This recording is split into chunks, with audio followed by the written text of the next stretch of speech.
আসসালামু আলাইকুম। আশা করি সবাই ভালো আছেন। ইনশাল্লাহ আপনাদের দোয়ায় আমি ভালো আছি। আমি দীর্ঘদিন অসুস্থ ছিলাম। রোড অ্যাক্সিডেন্ট হওয়ার কারণে আমি অনেকটাই হয়ে গেছিলাম পৃথিবীর সবার দোয়ায় আমি বেঁচে আছি, আল্লাহর রহমতে, আপনাকে দোয়ায়। তাই এই যে আমার এক ভাই শরীয়তপুর থেকে আইছে, এই যে হাত পেয়েছে, উনি শুরুর থেকে, আমি এই বাজারে খিচুড়ির দোকান দিছি এর আগে থেকেই, এই শুরুর থেকেই ওনারা আমার দোকানে আছে, এখনও আছে। এখন ভার্সিটিতে যায় না, শেষ পড়া, কিন্তু এখনও আমার দোকানে চলে আসে ওনারা দীর্ঘদিন থেকে, আর শরীয়তপুর থেকে। আর এইদিকে আছে আমার এই যে রুমান ভাই, তার একটা থাই দোকান আছে।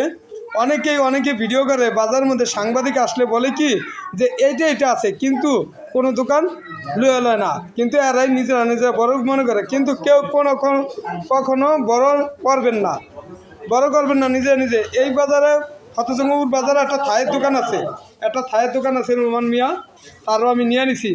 ফতেজঙ্গপুর বাজারে আসবেন, অনেক কিছু খাবারের আইটেম, অনেক কিছু আছে, অনেক কিছু পাওয়া যায় ভাই। আপনারা যে যেখান থেকে দেখতেছেন সবাই লাইক শেয়ার করবেন, আলম ভাইয়ের পেজে সাবস্ক্রাইব করবেন, আর দোয়া করবেন আমার লিগে, যাতে আমি আপনাদের দোয়ায় আরও ভালো কিছু করতে পারি।